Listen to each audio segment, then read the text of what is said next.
नमस्कार साथियों, towards education में आप लोगों का स्वागत है। टुवार्ड्स एजुकेशन कई दिनों से आपको वीडियो नहीं भेज पाया, कुछ समस्याएं आ गई थी जिन कारण से आपको वीडियो नहीं मिल पाई। अब आपको रेगुलर वीडियो मिलेगी क्योंकि टीजीटी पीजीटी के एग्ज़ाम कभी भी 2023 में हो सकते हैं, ऐसा कुछ विश्वसनीय सूत्रों से ज्ञात हुआ है। इसलिए हम लोग अपनी तैयारी में जुट जाएं और समय रहते हुए अभी अपनी अच्छी से तैयारी कर लें, जिससे कि हमारा नंबर लग जाए। तो हम आपको आज एनएलिडा, पहले भी एनएलिडा करा रहे थे और एनएलिडा में ही आपको आगे का करा रहे हैं। तो वीडियो शुरू करने से पहले साथियों, आप लोग एक बार लाइक और सब्सक्राइब ज़रूर कर दीजिए, ताकि आपका और हमारा दोनों का मोटिवेशन बनता रहे। तो वीडियो शुरू करते हैं संघ एनएलिडा से। संघ एनएलिडा में कुछ प्रश्न हैं, उन प्रश्नों को हमें हल करना है। जैसे केंचुए के किस खंड पर नर जनन छिद्र होते हैं? केंचुए के किस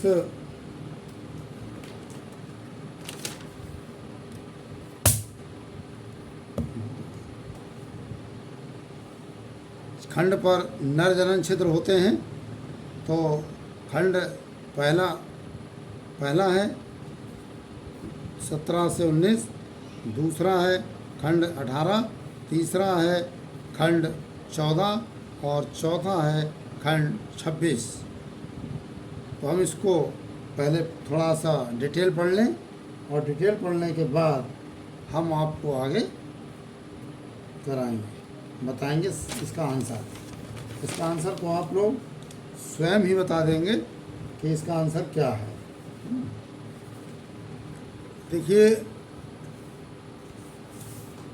प्रजनन तंत्र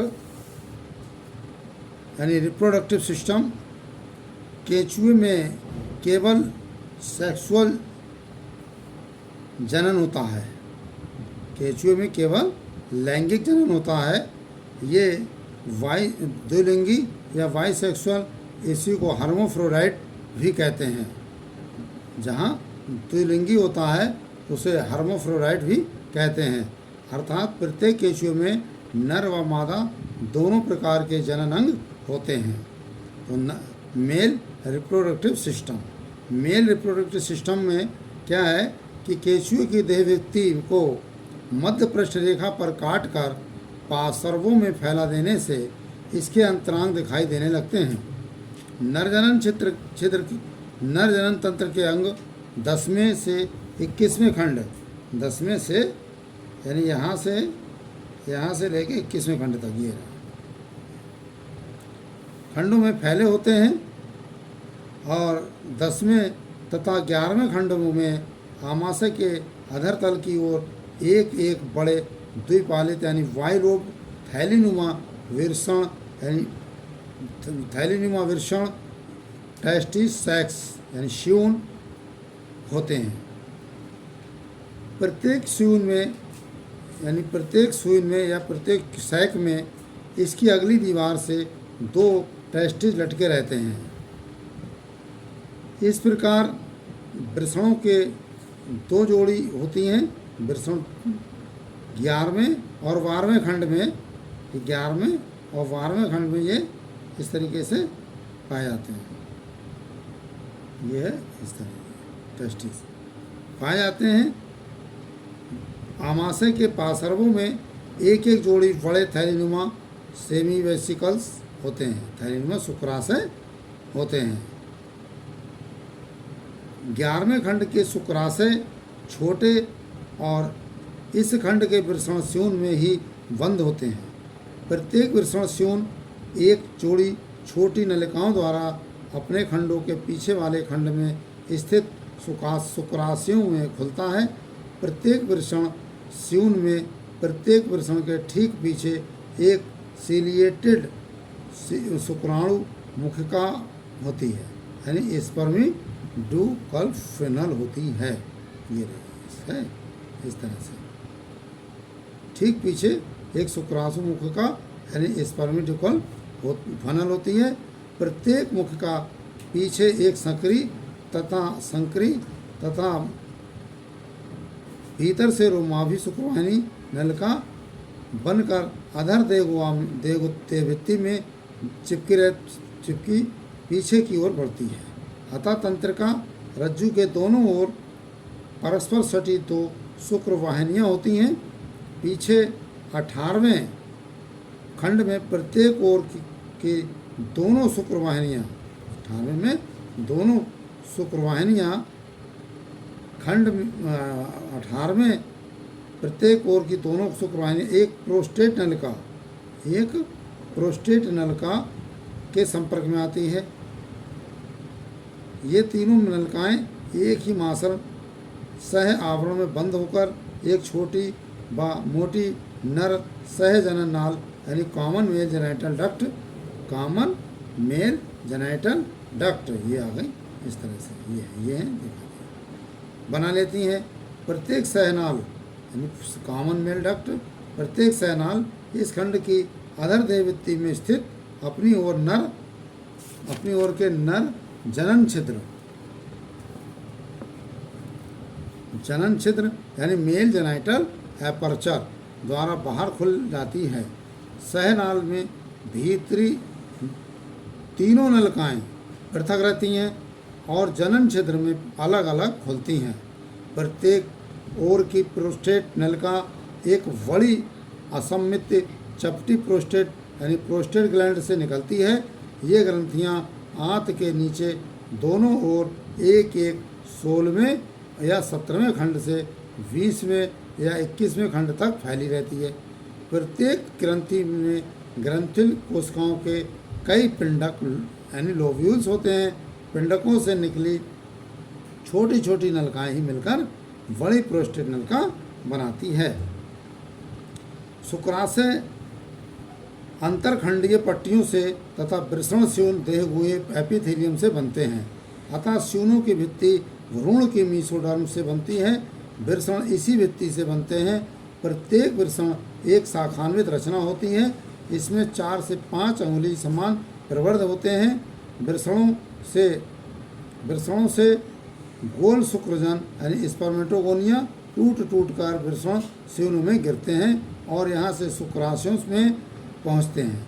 शुक्राशयों में शुक्रजनन द्वारा पहले इनका परिपक्वन यानी मैचुरेशन होता है और फिर स्पर्मेटोलियोसिस द्वारा इनका पुच्छ युक्त शुक्राणुओं में रूपांतरण होता है।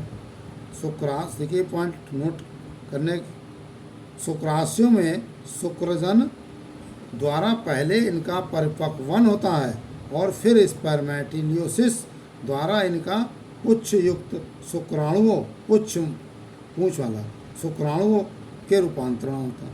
शुक्राशय में से शुक्राणु वापस वृषण स्यूनों में आकर शुक्राणु मुखिकाओं में होते हुए शुक्रवाहिनियों में चले जाते हैं।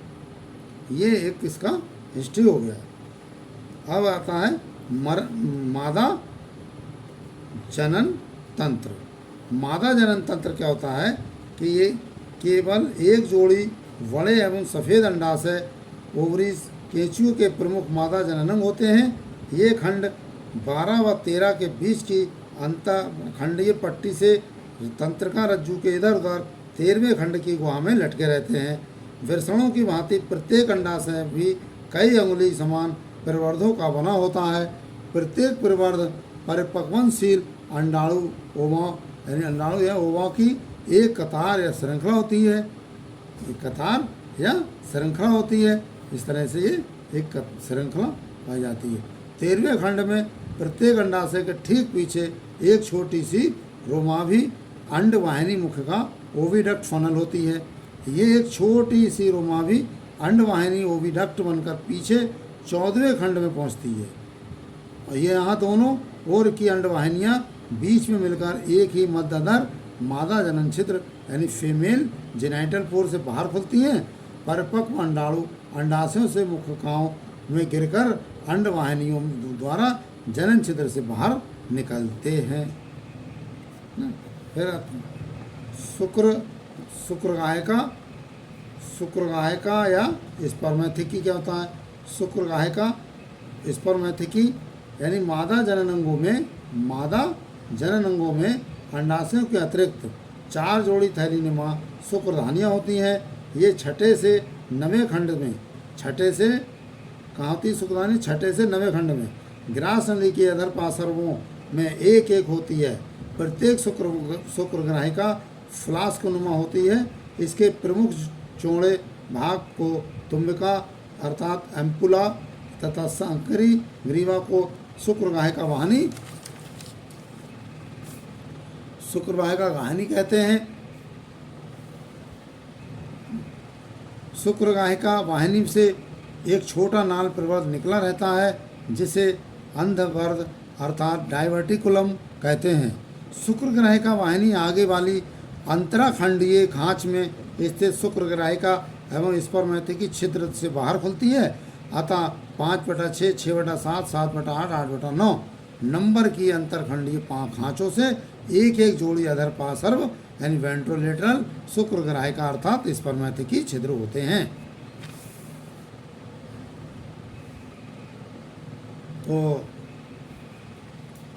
इस तरह से हमने आपको मेल और मादा और जनन तंत्र आपको बताया। इसमें देखिए ये जो पूरा चित्र दिखाया जा रहा है ये डॉर्सल वेसल है, ये मसल स्टैंड्स हैं, ये फेरेंजियल नेफ्रीडिया हैं, ये ओपनिंग ऑफ द स्पर्मेथिका है, ये डाइवर्टिकुलम ऑफ स्पर्मेथिका है, एम्पुला ये एम्पुला बनाता है, ये यानी ओपनिंग ऑफ स्पर्मेथिका से ही एक एम्पुला बनता है ना।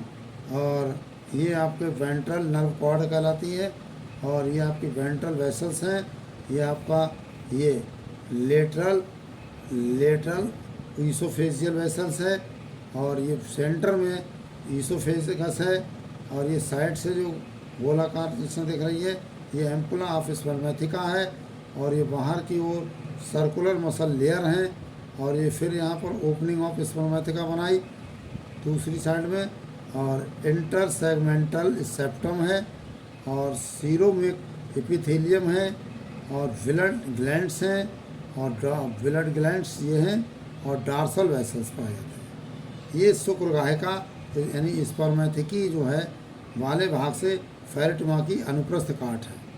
अनुप्रस्थ काट में ये सब कुछ dorsal vessels, villed glands, coelomic epithelium, inter segmental septum और opening of spermatheca, circular muscle layer और एम्पुला ऑफ स्पर्मेथिका, फिर ईसोफेगस और लेटरल ईसोफेगल वेसल्स, ईसोफेगस से लगा हुए हैं छोटे पॉइंट, और ये आपका वेंट्रल वेसल्स और वेंट्रल वेसल्स के नज़दीक में वेंट्रल नर्व कॉर्ड और दूसरी साइड में ओपनिंग ऑफ स्पर्मेथिका और डाइवर्टिकुलम ऑफ स्पर्मेथिका और एम्पुला। इस तरह से ये अनुप्रस्थ काट में इतने ऑर्गन्स पाए जाते हैं और हम आपको इसके आज का यहीं तक इस और नेक्स्ट में हम आपको जो है कापुलेशन पढ़ाएंगे, मैथुन क्रिया, कापुलेशन क्या होता है, और आज के लिए यहीं पर